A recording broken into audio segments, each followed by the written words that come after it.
Hello everyone, welcome back to my channel. I hope कि आप सभी लोग ठीक होंगे। स्टोरी को जहां पर हमने स्टॉप किया था वहीं से स्टार्ट कर रहे हैं। हमने लास्ट सीन में देखा था कि वांग जी ने कहा कि मैं तुम्हारी कोई प्रॉपर्टी नहीं हूं और कभी भी मुझे प्रॉपर्टी कहकर मत बुलाना विंग, और ना ही कभी मुझे प्रॉपर्टी की तरह ट्रीट करना। जिसमें विंग स्माइल देता है, बिल्कुल एक शार्प और डेविल की तरह स्मक करते हुए वांग जी के दोनों शोल्डर्स से पकड़ के ज़ोर से उसे बैंड कर दिया बेड के ऊपर, और एक ईविल स्माइल करते हुए उसके टॉप पर आ गया। वांग जी ने उसकी तरफ देखा, थोड़ा शॉक हो गया। वांग जी ने कहा, वही कैसा बर्ताव कर रहे हो?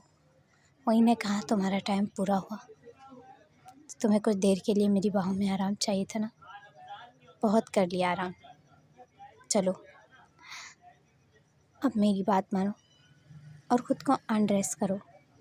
वांग जी ने उसकी तरफ देखा और वांग जी ने कहा, विंग तुम बहुत ऑकवर्ड बातें कर रहे हो। मैं तुम्हारी वाइफ हूँ, तुम इतने अजीब तरीके से क्यों बात कर रहे हो? वांग जी को गुस्सा आ रहा था और वांग जी ने उसे घूर कर देखा और कहा, विंग शोल्डर दर्द कर रहे हैं मेरे। अपने हाथों की ग्रिप इतनी टाइट क्यों रखी है? ये हमारी वेडिंग नाइट है। तुम मेरे साथ रेप नहीं कर रहे, ना ही कोई ज़बरदस्ती। जो तुमने मुझे इस तरीके से पकड़ के रखा है, क्या मैं भाग रहा हूँ? विंग ने ईविल स्माइल करते हुए कहा, क्या पता तुम भाग न जाओ, इसीलिए मैंने ऐसा पकड़ा है। वांग जी ने उसकी तरफ हैरत से देखा और कहा, विंग मुझे ये मजाक बिल्कुल भी नहीं पसंद आया। छोड़ो मेरी शोल्डर, दर्द हो रहा है। विंग ने शोल्डर को और टाइट पकड़ते हुए अपने और करीब खींच लिया वांग जी को, और स्माइल देते हुए कहा, अब तो ये दर्द तुम्हें रोज़ सहना होगा, क्योंकि तुम मेरी वाइफ हो ना। विंग मैं ओमेगा हूँ तुम्हारा, तुम्हें मेरी रिस्पेक्ट करनी चाहिए। ऐसा करके तुम मेरी भी और अपनी शादी की भी डिसरिस्पेक्ट कर रहे हो। हम मैरिड कपल हैं, तुम चाहो तो प्यार से ट्रीट करके बोल सकते हो ये सब। विंग ने स्माइल करते हुए बस इबो के फोरहेड रिबन को देखा और उतार कर उसे फेंक दिया। विंग क्या कर रही हो? विंग तुमने क्यों फेंका उसे? तुम्हें पता भी है ये फोरहेड रिबन कितना पवित्र है। विंग हटो, मुझे उठाने दो। वांग जी ने कहा, अब तुम्हें और ज़्यादा इस रिबन को पहनने की कोई ज़रूरत नहीं। नफ़रत है मुझे तुम्हारे कबीले से। क्या? जो भी हो विंग, तुम मेरे कबीले से नफ़रत है, लेकिन तुम इस तरीके से डिसरिस्पेक्ट नहीं कर सकते मेरे कबीले की, और ना ही इस फोरहेड रिबन की। ये मेरी माँ की आखिरी निशानी है। विंग ने स्माइल करते हुए कहा, ठीक है, फिर जाओ उस आखिरी निशानी के पास। मुझसे क्यों शादी की? विंग का ऐसा बर्ताव देखकर वांग जी थोड़ा हैरान हो जाता है। वांग जी ने कहा, विंग तुम अजीब बातें कर रहे हो। विंग ने स्माइल देते हुए वांग जी के हनफों को खोलना शुरू कर दिया। विंग के ऐसे रिएक्ट पर वांग जी थोड़ा हैरान हो गया। विंग क्या कर रहे हो? वांग जी ने अचानक उसका हाथ पकड़ के कहा, अनड्रेस। विंग ने डीप वॉइस में कहा। वांग जी ने कहा, ये क्या तरीका है? विंग ने कहा, तो तुम मुझे बताओ किस तरीके से करूं? वांग जी को बहुत बुरा लगा। वांग जी ने विंग को दूर करते हुए कहा, मुझे यानली से बात करनी है। विंग ने कहा, हस्बैंड मैं हूँ, तो तुम यानली से क्यों बात करना चाहते हो? वांग जी ने मेरी बहन विंग की तरफ देखा और कहा, विंग हस्बैंड मजाक करना बंद करो, हम दोनों मैरिड हैं अब।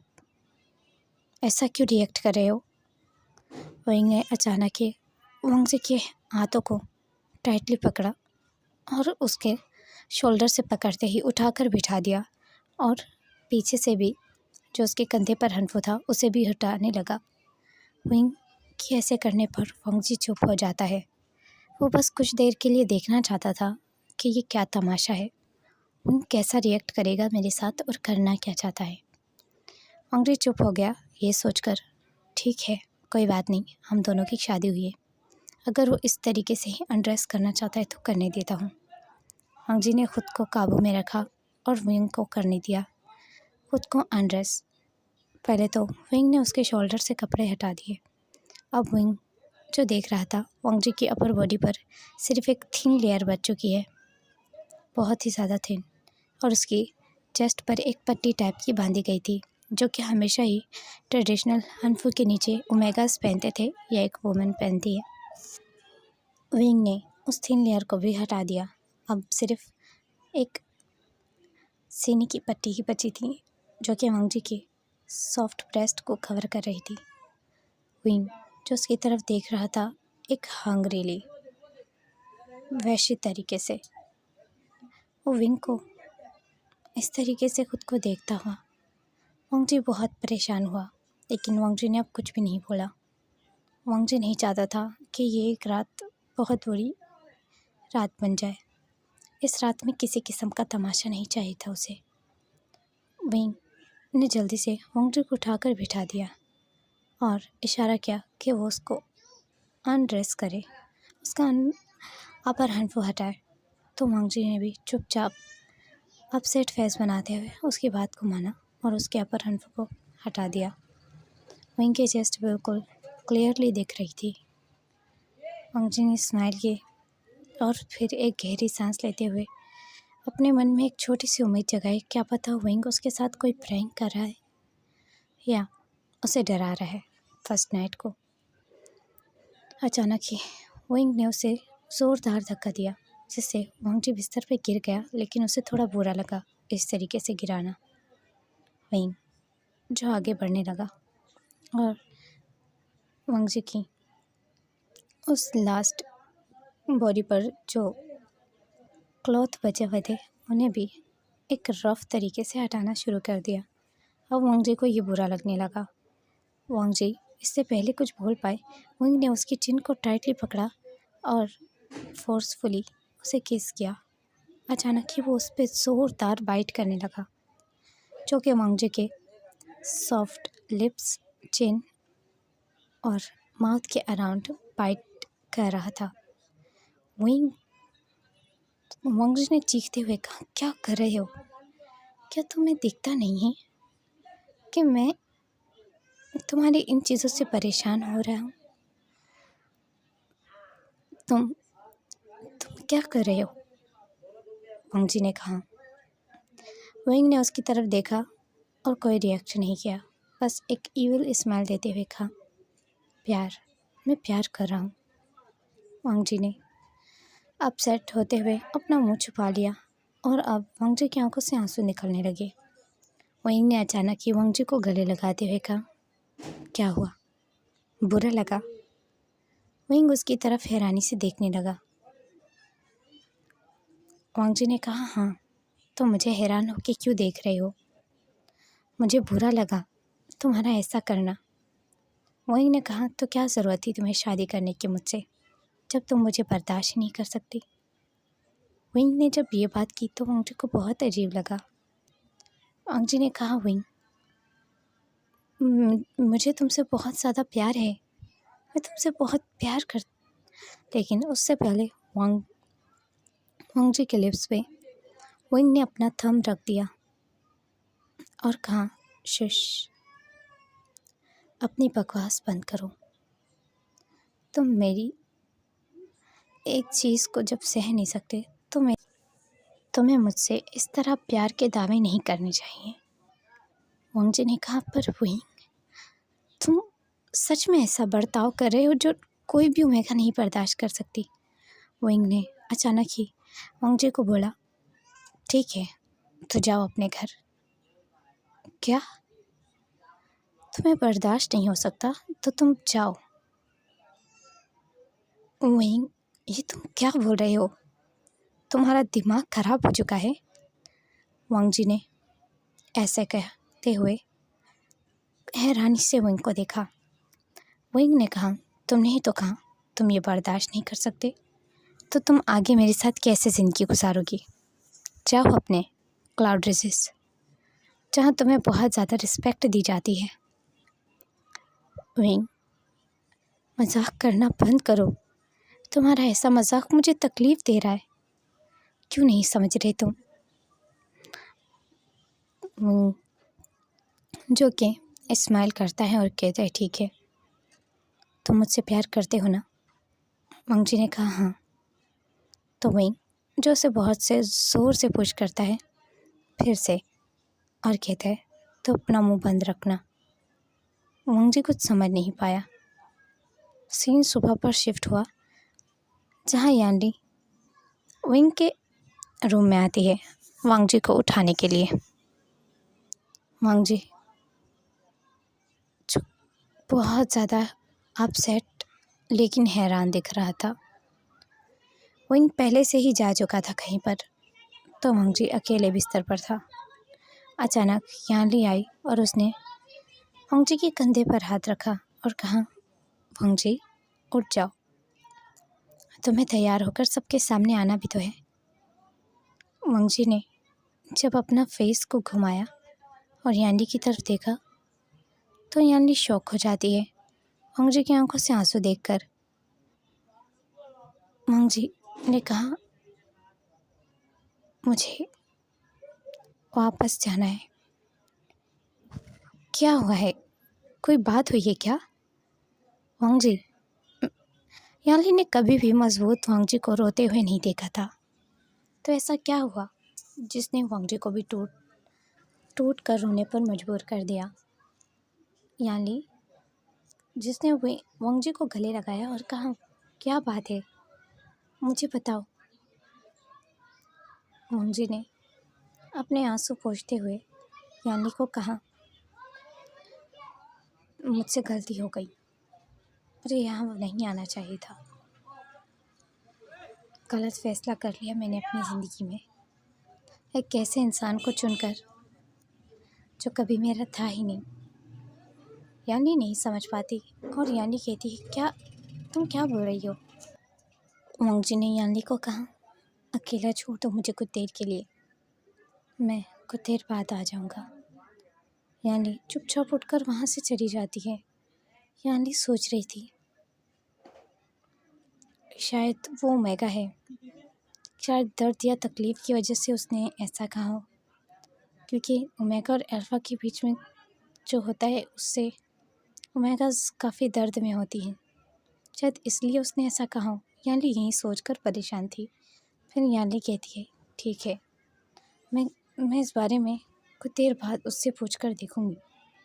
लेकिन सीन यहाँ पर शिफ्ट होता है जहाँ वांग जी जो खुद बात ले रहा था, तो उसने खुद के जिस्म पर एक अजीब से निशानों को देखा।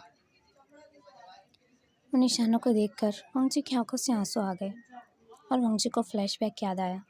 अचानक ही वांग जी के पूरे कपड़ों को अनड्रेस करते हुए विंग जो उसे इतना अजीब तरीके से देखने लगता है, जिससे वो अपनी वाइफ को ही अनकंफर्टेबल कर रहा था।